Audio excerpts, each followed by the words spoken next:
Students, आज हम लोग रामधारी सिंह दिनकर द्वारा लिखा हुआ पाठ पढ़ेंगे जिसका नाम है अमीर खुसरो की भारत भक्ति। ठीक है। तो सबसे पहले कवि और लेखक रामधारी सिंह दिनकर के बारे में जानते हैं। तो इन्हें राष्ट्र कवि कहा जाता है, आप लोग को मालूम होगा। तो राष्ट्र कवि रामधारी सिंह दिनकर जी का जन्म हुआ था बिहार का मुंगेर जिला में। ठीक है, 1908 में। तो गांव का नाम था समरिया। तो समरिया गांव में 1908 को दिनकर जी का जन्म हुआ था। ठीक है।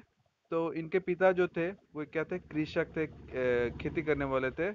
तो जब 2 वर्ष के थे दिनकर जी, तभी उनकी पिता का डेथ हो गया था, देहांत हो गया था। तो उनका लालन पोषण जो है वो उनकी माँ ने किया। तो अपना आर्थिक तंगी के कारण जो है वो अपना पूरा पढ़ाई जो है पूरा नहीं कर पाए। बीए तक की पढ़ाई उन्होंने की। इसके बाद वो हाई स्कूल में जो है एक स्कूल में पढ़ाने लगे। उसके बाद उन्होंने बहुत सारा जो है पद मिला उनको और वो राज्यसभा के सांसद भी रहे थे। तो 1952 में कांग्रेस ने उन्हें राज्यसभा के लिए मनोनीत किया और वो राज्यसभा के सांसद भी रहे थे। तो उनका एक पुस्तक है जिसका नाम है संस्कृति के 4 अध्याय। इसको जो है साहित्य अकादमी पुरस्कार, और एक ग्रंथ है काव्य ग्रंथ जिसका नाम है उर्वशी, उसको ज्ञानपीठ पुरस्कार मिला था। और राष्ट्रपति के द्वारा इन्हें पद्म भूषण से सम्मानित भी किया गया था। ठीक है। तो इनका गद्य क्या क्या है, तो मिट्टी की ओर, अर्धनारीश्वर, देश विदेश, उजली आग, भारत की संस्कृति, कहानी, रेती के फूल, ये है उनका गद्य। पद क्या क्या है, प्रणभंग, रेणुका, हुंकार, रसवंती, कुरुक्षेत्र, रस रश्मिरथी, ये सब जो है इनका पद है। ठीक है। तो हम लोग जो है सीधा पाठ पे आते हैं, सीधा पाठ की ओर। अमीर खुसरो की भारत भक्ति। तो अमीर खुसरो जो थे वो पहले जो है राष्ट्रवादी मुसलमान थे। तो सबसे पहले जो है नेशनलिस्ट, राष्ट्रवादी मतलब होता है नेशनलिस्ट। तो सबसे पहले नेशनलिस्ट मुसलमान जो थे वो कौन, किसको माना जाता है, अमीर खुसरो को। तो इनका जन्म हुआ था 1253 में। ये जब मुगल साम्राज्य का था उस टाइम में है ये आए थे। ठीक है। तो राजा पृथ्वीराज चौहान का पराजय 1192 में हुआ।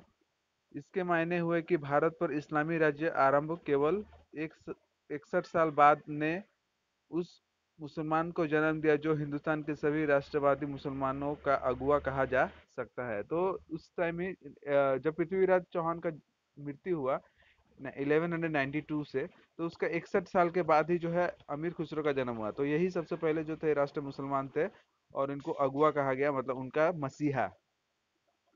तो कुछ लोग अनुमान लगा रहे थे कि है अमीर खुसरो जो थे हिंदू से मुसलमान हुए थे, परंतु ये अनुमान जो है गलत है। कोई कोई को लगा था कि अमीर खुसरो जो है वो हिंदू से मुसलमान हुए, लेकिन गलत है ये।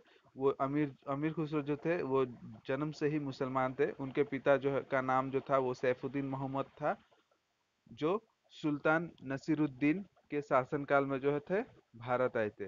अमीर खुसरो का जन्म पटियाला में हुआ था। वे शेख निजामुद्दीन औलैया के शिष्य थे। याद रखिएगा, निजामुद्दीन औलैया के कौन शिष्य थे, अमीर खुसरो। ठीक है। उन्हीं के चरणों में बैठकर उन्होंने विद्या पढ़ी थी। तो अगर हम लोग कहें तो सच पूछिए तो हिंदी और उर्दू दोनों भाषाओं का इतिहास अमीर खुसरो से शुरू होती है। जिस भाषा को हम लोग खड़ी बोली या उर्दू कहते हैं वह केवल दिल्ली के आसपास ही जो है पहले बोली जाती थी।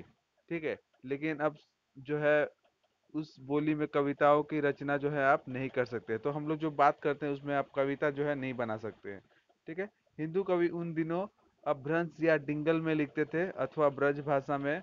और जब मुसलमान आए तब क्या है, कविताएं फ्रांस या फारसी में जो है लोग लिखने लगे थे। हिंदू और मुसलमान दोनों जानते थे कि दिल्ली की जनता की भाषा ना तो अपभ्रंश थी ना फारसी, किंतु दोनों ही जातियों के कवि उन्हीं भाषाओं पर मोहित थे जिन्हें जनता समझती ही नहीं थी।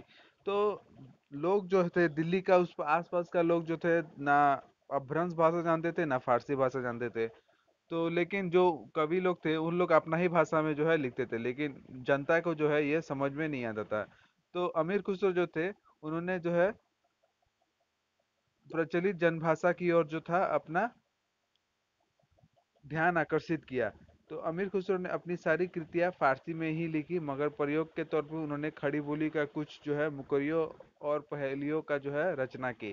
तो मैक्सिमम उन्होंने जो है फारसी में ही लिखा, लेकिन बहुत चीज जो है यूज जो है खड़ी बोली में किया। उसके बाद पहेली जो है यूज किया खड़ी बोली में। खड़ी बोली जो हम लोग लिखते हैं या पढ़ रहे हैं अभी, जो उसको खड़ी बोली कहा जाता है। मुकरिया और पहेलियां ही सही, किंतु खड़ी बोली में आरंभिक रचना करने का करके जो है उन्होंने क्या किया, हिंदी और उर्दू का भविष्य का राह जो है वो खोल दिया। ऐसा क्या हुआ, अमीर खुसरो को हम खड़ी बोली हिंदी और उर्दू दोनों ही भाषा का पिता कह सकते हैं या कहा जाता है उनको। ठीक है। तो भारत की सामाजिक संस्कृति पर अमीर खुसरो के और भी कई उपकार है। इस्लाम में संगीत के प्रोत्साहन के लिए काफी गुंजाइश नहीं थी, लेकिन सूफी फकीर संगीत को अपना साधना के सहायक समझते थे। ठीक है। तो जो इस्लाम में जो था वो संगीत प्रोत्साहन में उतना कुछ खास था नहीं। ठीक है उस समय। तो सूफी फकीर लोग जो थे वो क्या है, संगीत को अपनी साधना के सहायक समझते थे। अमीर खुसरो या तो सूफी साधक थे अथवा सूफियों के उनकी गाढ़ी संगति रही होगी। तो संगीत के वे पारंगत विद्वान थे। कहते हैं वीणा को देखकर सितार का आविष्कार उन्होंने ही किया। तो सितार और वीणा अलग अलग है। तो वीणा जो है को देखकर ही सितार का आविष्कार किया, और वो जो है माना जाता है कि अमीर खुसरो द्वारा किया गया है। इसके अलावा इस प्रकार मृदंग को देखकर उन्होंने तबले का इजाद किया। मृदंग जो होता है वो एक साइड बड़ा रहता है, एक साइड छोटा रहता है, और तबला तो मालूम है दोनों एक साइड जो है, दो तबला लेकर जो हम लोग बजाते हैं। ऐसा भी माना जाता है कि कव्वाली जो होता है, जो बैठ के गाया जाता है कव्वाली, उसको भी जो है अमीर खुसरो ने ही इजाद किया है। भारतीय और ईरानी संगीत के मिलन से हिंदुस्तानी संगीत में कई चीजें जो है निकल पड़ी है। ख्याल का आविष्कार जौनपुर के नवाब सुल्तान हुसैन सरकी ने किया था, ये याद रखिएगा। ख्याल का आविष्कार किसने किया? जौनपुर के नवाब सुल्तान हुसैन सरकी ने। बीजापुर के इब्राहिम आदिल शाह ने भारतीय संगीत पर नौ रस नामक एक किताब लिखी थी, ये भी याद रखिएगा। तो बीजापुर के इब्राहिम आदिल शाह ने क्या किया था? भारतीय संगीत पर नौ रस नामक एक किताब की रचना की थी। संगीत में हिंदू और मुसलमान आपस में जितने नजदीक आए, उतने नजदीक वे कहीं और या कहीं भी और नहीं आए थे। ठीक है। पाटनों के समय हिंदू और मुसलमानों के बीच जो मेलजोल पैदा हुआ, उसके मुख्य कारण सूफी महात्मा और संत थे। अमीर खुसरो मिजाज से सूफी होने के कारण ही सांप्रदायिक से मुक्त रहे और हिंदुस्तान को अपनी मातृभूमि मानने में उन्हें कोई संकोच नहीं हुआ। तो वो अपना मातृभूमि को जो थे वो मातृभूमि मानते थे अपने हिंदुस्तान को, और कभी भी सांप्रदायिक कम्युनल कम्युनल जो है वो कभी भी नहीं रहे, क्योंकि वो सूफी थे। ठीक है, आप लोग को मालूम होगा सूफी क्या है। अमीर खुसरो ने हिंदुस्तान को केवल अपनी मातृभूमि ही नहीं माना, उन्हें उन्होंने उसकी पूरी प्रशंसा भी की है।